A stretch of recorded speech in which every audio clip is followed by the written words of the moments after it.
தாய் வீடு நவம்பர் 2025. எங்கள் வானத்தில் 2 வால்வள்ளிகள். எழுதியவர் குரு அரவிந்தன். வாசிப்பவர் குமணன் தம்பி. நாங்கள் இயற்கையை ரசிப்பவர்களாக இருந்தால் எங்களால் வானத்தை பார்த்து ரசிக்க முடியும். பலர் இயற்கையை ரசிப்பதற்காக பல நாடுகளுக்கும் செல்கிறார்கள். அப்படி செல்பவர்களால் கடல், ஆறு, மலை, குன்று, மரம், செடி, விலங்கு, பறவை, மக்கள் என்று பலவற்றையும் ரசிக்க முடிகின்றது. அதேபோல வானியலில் ஆர்வமுள்ளவர்களால் வானத்தையும் பார்த்து ரசிக்க முடியும்.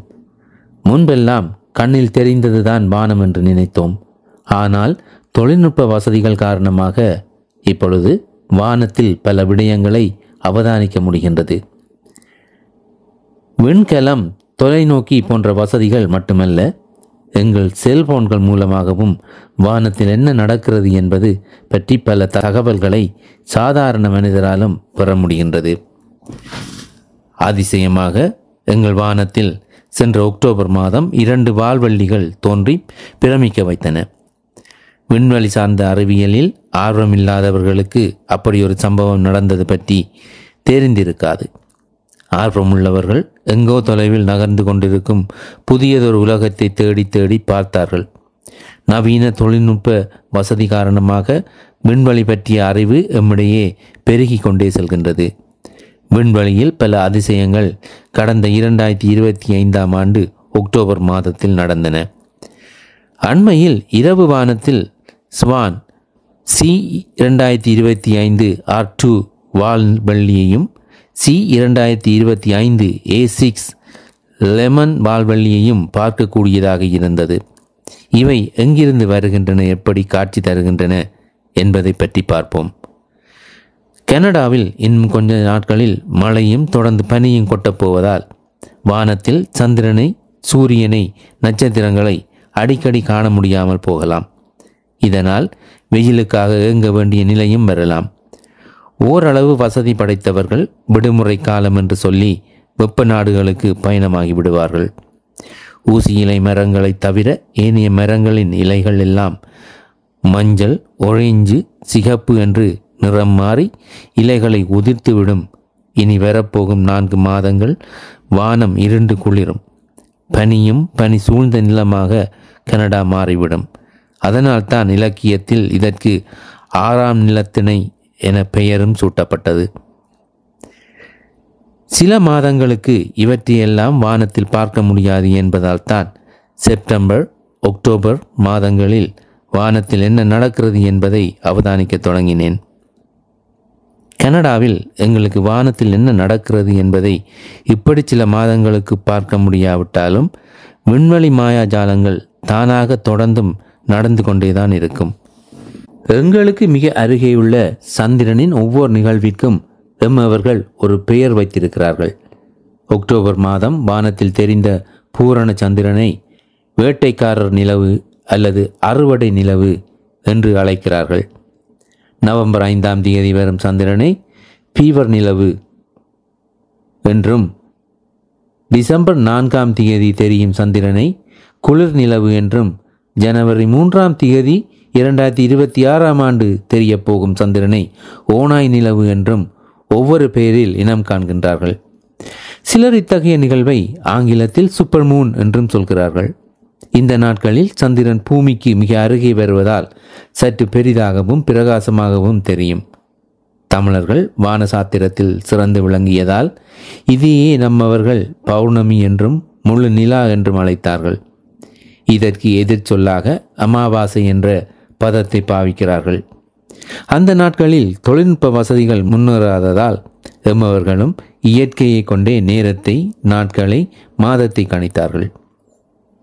அக்டோபர் மாதத்து வானம் பிரமிக்க வைத்ததற்கு இன்னும் சில காரணங்கள் இருந்தன. அக்டோபர் மாதம் 9ஆம் தேதி சந்திரன் 440 ஒளி ஆண்டுகள் தொலைவில் டாரஸ் விண்மீன் தொகுப்பில் பிரகாசிக்கும் 7 சகோதரிகள் என்ற நட்சத்திரங்களான பிளேயட்டஸ் கூட்டத்திற்கு நேரே வானத்தில் நகர்ந்து வந்தது. இருண்ட கிழக்கு வானத்தில் தூசியால் மூடப்பட்ட இளம் நீல நட்சத்திரங்களின் கூட்டத்திற்கு அருகில் வானத்தில் ஒளிர்ந்த காட்சியை ரசிக்க முடிந்தது. சில இரவுகளில் பிரகாசமான வெள்ளி, வியாழன் கிரகங்களை கிழக்கு வானத்தில் காண முடிந்தது.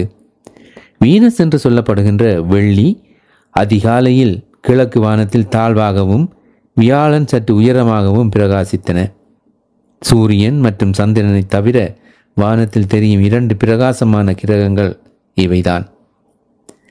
ஆதி காலத்தில் கடலில் பயணிப்பவர்களுக்கு வழிகாட்டியாக இருந்ததால் இதை விடிவெள்ளி என்றும் கடற்பாதையில் பயணிப்பவர்கள் தமிழில் குறிப்பிடுவர்.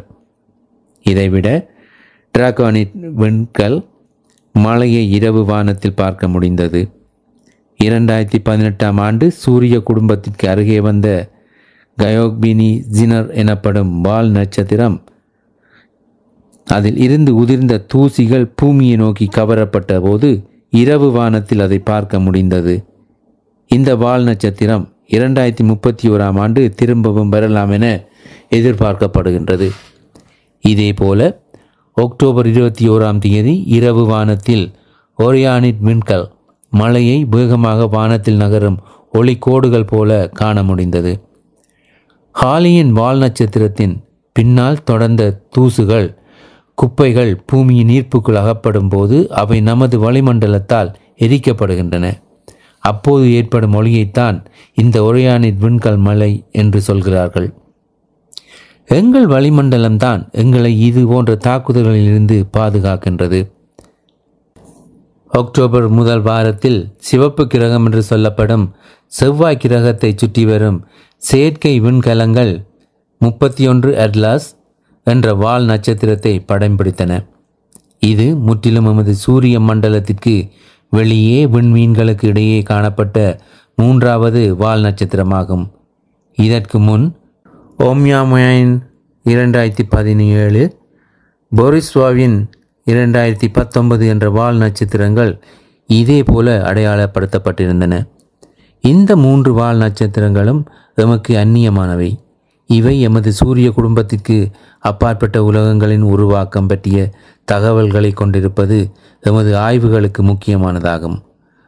31 அட்லாஸ் வால் நட்சத்திரம் ஜூலை மாதம் 2025ஆம் ஆண்டு சிலியின் ரியோ ஹாட்டோவாவில் உள்ள ஆய்வு நிலையத்தால் கண்டுபிடிக்கப்பட்டது. ஒமுவா என்ற வால் நட்சத்திரம் கனடாவைச் சேர்ந்த ராபர்ட் பெரிக் என்பவரால் பான் ஸ்டார்ஸ் தொலைநோக்கியை பயன்படுத்தி ஹவாயில் உள்ள ஹலீகலா ஆய்வகத்தில் அக்டோபர் 2017ஆம் ஆண்டு கண்டுபிடிக்கப்பட்டது. இது லைரா விண்மீன் தொகுப்பில் உள்ள வேகாவின் திசையில் இருந்து சூரிய குடும்ப பக்கம் வந்ததாக தெரிகிறது. பெரிசோவ் வால் நட்சத்திரம் கிரிமியாவின் வானியலாளரான ஜெனடி பெரிசோவ் என்பவரால் ஆகஸ்ட் மாதம் 2019ஆம் ஆண்டு மார்கோ ஆய்வகத்தில் கண்டுபிடிக்கப்பட்டது. இவை சூரியனை விட 3 பில்லியன் ஆண்டுகள் பழமையானதாகவும் இருக்கலாம் என ஆய்வாளர் கருதுகின்றனர். இனி முக்கியமான விடயத்திற்கு வருவோம். சூரிய மண்டலத்தின் வான்வெளியில் 2 வால் நட்சத்திரங்கள் நகர்வதை சென்ற அக்டோபர் மாதம் பலர் அவதானித்து இருப்பீர்கள். இதுவரை காலமும் அநேகமாக ஒரு வால் நட்சத்திரத்தை மட்டுமே வானத்தில் பார்த்திருப்பீர்கள். அக்டோபர் மாதம் 2 வால் நட்சத்திரங்கள் ஒரே வானத்தில் ஒன்றாக தோன்றியது மிகவும் அரிய காட்சியாக இருந்தது. ஆய்வாளர்கள் இந்த வால் நட்சத்திரங்களுக்கு C2025 A6 லெமான் என்றும் 2வது வால் நட்சத்திரத்திற்கு C2025 R2 ஸ்வான் என்றும் பெயர் சூட்டியிருக்கிறார்கள். இது போன்ற நிகழ்வுகள் வெகு அரிதாகவே சூரிய மண்டலத்தில் நிகழ்கின்றன. C2025 A6 லெமன் என்ற வால் நட்சத்திரம் டி கட்சன் போல்ஸ் என்பவரால் மவுண்ட் லெமன் ஆய்வகத்தால் 3/1/2025 அன்று கண்டுபிடிக்கப்பட்டது. இது ஒரு கால இடைவெளியற்ற வால் நட்சத்திரமாகும். இது சுமார் 1340 ஆண்டுகள் உள்வரும் சுற்றுப்பாதை காலத்தை கொண்டிருப்பதாகவும், இது செல்லும் பெரிஹெலியன் பாதை இது நகரும் சுற்றுப்பாதை காலத்தை சுமார் 1150 ஆண்டுகளாக குறைக்கும் என்றும் எதிர்பார்க்கப்படுகின்றது. பெரிஹெலியனில் அதிகபட்ச சுற்றுப்பாதை வேகம் வினாடிக்கு 57.8 கிலோமீட்டர் என்று கணக்கிடப்பட்டுள்ளது. பெரிஹெலியன் என்பது சூரியனுக்கு மிக அருகில் இருக்கும் ஒரு கிரகத்தின் அல்லது ஒரு பொருளின் சுற்றுப்பாதையில் உள்ள புள்ளியாகும். அப்பெலியன் என்பது சூரியனிடமிருந்து ஒரு பொருள் மிக தொலைவில் இருக்கும் புள்ளியாகும். கோள்கள் சூரியனை ஒரு நீள்வட்ட பாதையில் தான் சுற்றி வருகின்றன என்பது உங்களுக்கு தெரிந்திருக்கும். இது நீள்வட்ட சுற்றுப்பாதையின் உச்சங்களை எடுத்து காட்டுகின்றது. பூமியின் சுற்றுப்பாதையில் பெரிஹெலியன் ஜனவரி 3ஆம் தேதி, அபெலியன் ஜூலை 4ஆம் தேதியிலும் நிகழ்வதாக ஆய்வாளர்கள் கணித்திருக்கிறார்கள். லெமன் என்ற இந்த வால் நட்சத்திரம் சென்ற 21ஆம் தேதி அக்டோபர் மாதம் 2025 அன்று பூமிக்கு மிக அருகில் வந்தது. இது நவம்பர் மாதம் 2ஆம் தேதி 2025 அன்று வான பூமத்திய ரேகையை கடந்து செல்லும். லெமன் என்ற இந்த வால் நட்சத்திரம் முதலில் கண்டுபிடிக்கப்பட்ட போது வெளிப்படையான அளவு 10க்கும் மட்டுமே பிரகாசிக்கும் என்று எதிர்பார்க்கப்பட்டது. ஆனால் இப்போது சுமார் 3 என்ற வெளிப்படையிலான அளவில் பிரகாசித்தது. பொதுவாக ஒளி சார்ந்த வானிலை அலகில் இலக்கம் குறையும் போது பிரகாசம் அதிகமாகும் என்பதை நாம் புரிந்து கொள்ள வேண்டும். சூரிய ஒளியில் மறைந்திருந்த லெமன் ஜூலை மாதம் காலை வானத்தில் மீண்டும் காணப்பட்ட போது வெளிப்படையான வால் காணப்படவில்லை. ஆகஸ்ட் மாதம் எடுக்கப்பட்ட படங்களில் ஒரு குறுகிய கூரான வால் தெரிந்தது.